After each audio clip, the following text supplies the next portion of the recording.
నమస్తే, welcome to Leo news. AP మద్యం కుంభకోణం కేసులో మరో కొత్త కోణం వెలుగు చూసింది. ఈ స్కామ్లో వచ్చినటువంటి డబ్బును ఇటు సినిమాల్లో కావచ్చు, అలాగే అటు హాస్పిటల్లో బంగారం కొన్నారని ఇలా రకరకాలుగా మనం వింటూ ఉన్నాం. అయితే ఇదే డబ్బును ఎన్నికల్లో ఖర్చు పెట్టారు అని కూడా దీనికోసం చెవిరెడ్డి భాస్కర్ రెడ్డిని కూడా అరెస్ట్ చేశారు. అయితే ఇప్పుడు తాజాగా మరో కొత్త కోణం బయటకు వచ్చింది. ఇదే డబ్బును సిద్ధం సభలకు కూడా ఖర్చు పెట్టారు అంటున్నారు. మరి ఈ లెక్కను చూసుకుంటే అసలు ఎంత డబ్బు కొల్లగొట్టారు, ఏ ఏ రూపాల్లో వాటిని తాడించారు, అసలు నిజంగానే సిద్ధం సభలకు ఈ స్కామ్లో వచ్చినటువంటి డబ్బులను ఖర్చు పెట్టారా అన్న విషయాలను తెలుసుకుందాం. మనతో పాటు ఉన్నారు సీనియర్ జర్నలిస్ట్ టీవీ శ్రీనివాస్ గారు. నమస్కారం సార్. నమస్తే సార్.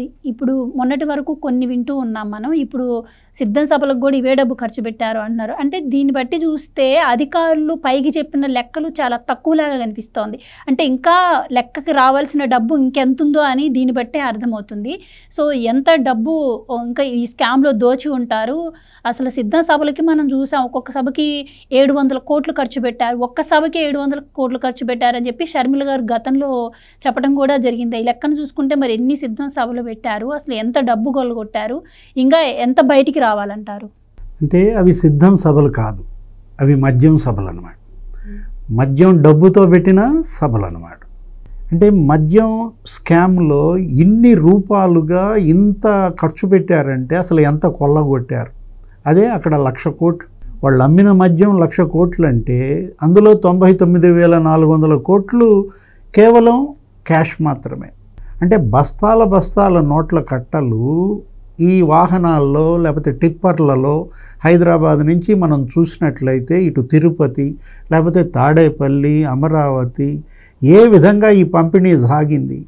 ఇప్పుడు వాళ్ళ బంగారం కొన్నారు 1000 కోట్లకి బాలాజీ గోయిందప్ప అన్నారు, లేకపోతే 1000 కోట్లకి రాజ్ కసిరెడ్డి అక్కడ సినిమాలు తీశాడన్నారు, 1000 కోట్లకి హైదరాబాద్ రియల్ ఎస్టేట్లో పెట్టారన్నారు, లేకపోతే హాస్పిటల్స్ కసిరెడ్డి రాజు భార్య ఎవరు దివ్యారెడ్డి అరెట్టో హాస్పిటల్స్ పెట్టారన్నారు.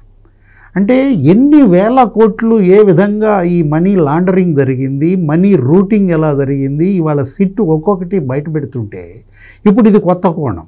ఏది ఇవాళ ఆ సైమన్ అనే అతను, సైమన్ ప్రసేన్ అనే అతని ద్వారా సిద్ధం సభలకి ఈ డబ్బు అందినట్టుగా వాళ్ళు సిట్ ఇచ్చినటువంటి ఈ నివేదిక కనుక చూసినట్లయితే కసిరెడ్డి రాజు నుంచి ఆ భూదాటి చాణక్య లేకపోతే అనిరుద్ధ్ రెడ్డి వీళ్ళ ద్వారా ఈ సైమన్కి ఆదేశాలు అందాయని, అతని ద్వారా హైదరాబాద్ నుంచి ఈ డబ్బు ఈ టిప్పర్లలోనో లేకపోతే అసలు అదేదో రెడ్ శాండల్ స్మగ్లింగ్ పుష్ప సినిమాలో చూసాం, ప్రత్యేకంగా వ్యాన్లు కూడా తయారు చేశారు. అంటే ఈ నోట్ల రవాణాకి వీళ్ళు ప్రత్యేకంగా టిప్పర్లు తయారు చేశారా, ఏది క్యాబిన్లో అరల్లో పెట్టుకుని ఏ విధంగా వీళ్ళు తీసుకువెళ్ళారు అనేది ఇప్పుడు ఒక్కొక్క సిద్ధం సభ మీరు అన్నారు. ఏది షర్మిల 700 కోట్లు ఏం ఖర్చు పెట్టారు అంటే 3,500 ఆర్టీసీ బస్సులు పెట్టారు ఒక్కొక్క సిద్ధం సభకి. ఇప్పుడు మేమంతా సిద్ధం అని ఆయన పెట్టాడు ఆ బోర్డులు. అంటే దేనికి సిద్ధం? దోపిడీకి సిద్ధమనా, మద్యంకి సిద్ధమనా? ఒక్కొక్క బస్సులో ఆ జన సమీకరణ, లక్షల మందిని జనాన్ని సమీకరించారు. విజయసాయిరెడ్డి ఆ రోజు అప్పట్లో చెప్పినటువంటి లెక్కలు చూస్తే అక్కడ 7 లక్షల మంది వచ్చారు, ఇక్కడ 5 లక్షల మంది వచ్చారు, ఈ సభ ఇంకా దానికన్నా రెట్టింపు చేస్తాం, 15 లక్షల మందిని సమీకరిస్తాం. అంటే వీళ్ళు వెదజల్లిన డబ్బు నీకు ఆ సభల్లో కనపడింది. ఏదో గ్రీన్ మ్యాట్ మాయాజాలం అనుకున్నాం, ఆ విఎఫ్ఎక్స్ ఏదో కొత్త టెక్నాలజీ వాడారన్నారు, జనం లేకపోయినా జనం ఉన్నట్లుగా చూపించటం. అంటే అసలు ఆ వాడినటువంటి ఆ కవరేజీకి ఎంత ఖర్చు పెట్టారు. ప్రతి బస్సులో ఒక మద్యం కేసు, కూర్చున్నాళ్ళు తాగటానికి వీలుగా బస్సుని ఒక బ్రాందీ షాప్ చేసి పారేశారు. అంటే 3,500 బస్సులు ఒక సిద్ధం సభకు పెడితే 3,500 మొబైల్ బ్రాందీ షాపులు అనమాట. చాలా మంది తాగేసి ఆ బస్సుల్లోనే పడుకుని పోయిన ఘటనలు కూడా చూసాం కదా సార్. అంటే ఈ ఒక్కొక్క సభకి నువ్వు షర్మిల అన్నట్టు 700 కోట్లు కాకపోయినా 200-300 కోట్లు వేసుకున్నా కానీ 21 సిద్ధం సభలు జరిపారు. ఏది ఇచ్చాపురం దాకా మనం తీసుకున్నట్లయితే ఈ పొద్దుటూరు దగ్గర నుంచి బిగిన్ చేసి 21 రోజుల్లో అప్పట్లో ఆయన జగన్మోహన్ రెడ్డి జరిపిన సిద్ధం సభలు మేదరమెట్ల లేకపోతే అద్దంకి, మరి మనం తీసుకున్నట్లయితే ఆ దెందులూరు దగ్గర, భీమిలి, ప్రతి చోట కూడా జరిపిన ఆ సిద్ధం సభల్లో వెదజల్లారనమాట డబ్బు. అంటే కుప్ప తెప్పలుగా వచ్చింది ఈ డబ్బుని ఏ విధంగా జనంలోకి వదిలిన పరిస్థితి. 21 సభలకి నువ్వు తీసుకున్నట్లయితే కనీసం 4,000 కోట్లు ఒక్క సిద్ధం సభల్లో ఖర్చు పెట్టినటువంటి అమౌంట్ మినిమం 200 కోట్లు వేసుకున్నా కానీ నీకు అక్కడే 4,000 కోట్లు ఖర్చు పెట్టారంటే సభల నిర్వహణలో, జన సమీకరణలో, అంటే ఇంకా ఎంత ఎత్తున ఇళ్ళు మరి మద్యం సొమ్ము ఆ రోజు ఏరులై పారిందో నీకు అక్కడే కనపడుతుంది. చూసుకుంటే ఇంకా అరెస్టులు కూడా పెరిగే అవకాశం ఉంటుంది కదా సార్, అరెస్టులు పెరిగే అవకాశం ఉంటుంది.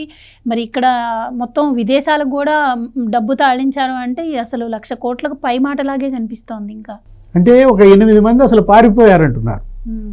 విదేశాలకు వెళ్ళిపోయిన 8 మందిలో ఇప్పుడు తీసుకున్నట్లయితే ఇప్పుడు ఈ కసిరెడ్డి రాజ్, అతను తోడల్లుడు ఎవరు, అతను ముప్పిడి అవినాష్ రెడ్డి, అతని తమ్ముడు అంటే ఒకడు అనిరుద్ధ్ రెడ్డి అని, అతన్ని ఏంటి ఆదాన్ డైరెక్టర్గా పెట్టడం, అతని వాటాల దగ్గర తేడాలు రావటం, జగన్మోహన్ రెడ్డి కసిరెడ్డి రాజుకి ఫోన్ చేసి సాయన్న సంగతి చూడమనడం, సాయన్నకు ఇప్పుడు చాలా ఎక్కువ ఇచ్చాం ఇంకా అతనికి ఇవ్వాల్సిన అవసరం లేదని కసిరెడ్డి రాజు చెప్పాడని ఈరోజు మీడియాలో కథనాలు చూస్తుంటే విస్తుపోయిన వాస్తవాలు. అంటే విజయసాయి రెడ్డికి జగన్మోహన్ రెడ్డికి విభేదాలు ఇక్కడే వచ్చాయి ఈ వాటాల పంపిణీలో. వీళ్ళకి పెట్టుబడికి నేను డబ్బులు ఇప్పించాను కానీ నాకు ఇవ్వాల్సినంత వాటా ఇవ్వలేదని ఇవాళ విజయసాయి రెడ్డి బద్దలు కొట్టిన కుండ. అతను బయట పెట్టినటువంటి వాస్తవాలతో మనం చూసాం. ఇప్పటికి ఎంతమంది వెళ్ళారు? దగ్గర 8 మంది జైలు అయ్యారు. మరి ఇంతమంది అరెస్ట్ అవుతుంటే జగన్మోహన్ రెడ్డి గారు అసలు స్కామే జరగలేదు, లేని స్కామ్ని సృష్టిస్తున్నారు అంటున్నారు. అంటే జరగని కుంభకోణానికి అరెస్టులు చేస్తున్నారు, జరిగినట్టుగా చూపిస్తున్నారు, లేని ఆధారాలని సృష్టిస్తున్నారు, ఎవిడెన్సెస్ మేనిఫెస్ట్ చేస్తున్నారు అంటాడు. ఎవిడెన్సెస్ని ఇవాళ రూపుమాపటం, లేకపోతే చెరిపేయడం, వాటిని మరి తొలగించటం, వాటిల్లో పేటెంట్ జగన్మోహన్ రెడ్డిదని కదా. ఏది వివేకానంద రెడ్డి హత్య కేసు గుర్తొస్తుంది. ఆధారాలు ఎలా చెరిపేశారు. ఇప్పుడు ఎన్ని హత్యలు జరిగినాయమ్మా దేశంలో, రోజుకి ఎన్ని హత్యలు జరుగుతుంటాయి. కానీ ఏ హత్యలో అయినా శవానికి కుట్లెత్తడం చూసావా? రక్తం తుడిచేయటం, కట్లు కట్టడం శవానికి చూసావా? అసలు ఇలాంటి నేరస్తులు ఉంటారని జనంకి తెలుసా? ఈ విధంగా కూడా ఒక హత్యకు గురైనటువంటి శరీరాన్ని పూల దండలతో ముంచేసి అసలు అది గుండెపోటని చిత్రించడం, అంటే ఎలాంటి క్రిమినల్స్ వీళ్ళు. సినిమాల్లోనే చూస్తుంటాం సార్. కరుడు గట్టిన నేరగాళ్ళు. ఇవాళ జగన్మోహన్ రెడ్డి నన్ను మించిన అమాయకుడు లేడంటాడు. అసలు ఇది కుంభకోణమే కాదంటాడు. దీనిలో ఆధారాలు ఇవి లేకుండానే ఎంతమంది అరెస్టులు జరిగాయా? ఇప్పుడు ఇవాళ ధనుంజయ రెడ్డి అరెస్ట్, కృష్ణమోహన్ రెడ్డి అరెస్ట్. అతను చూస్తే జాలేస్తుందన్నాడు నిన్న ప్రెస్ మీట్లో మా ఓఎస్డి కృష్ణమోహన్ రెడ్డి. అతను చూడంగానే జాలేస్తుంది. లేకపోతే ధనుంజయ రెడ్డి నిజాయితీ గల అధికారులు. ఏది నిజాయితీ? 1000 కోట్లు బంగారం కొనడం నిజాయితీయా? సూట్ కేసుల్లో బంగారం దుబాయ్ నుంచి తీసుకురావడం నిజాయితీయా జగన్ దృష్టిలో? కొడుకుతో 4 ఇన్ఫ్రా కంపెనీలు పెట్టించడం నిజాయితీయా? అతను చూస్తే జాలేస్తుందంటే అతను చూసి కాదు జాలేయాల్సింది, జనాన్ని చూసి జాలేయాలి. జనాన్ని చూస్తే జాలేస్తుంది అనమాట. జగన్మోహన్ రెడ్డి చెప్పే ప్రతి అబద్ధాన్ని నిజమని నమ్మేటటువంటి అభిమానులు చూస్తే జాలేస్తుంది.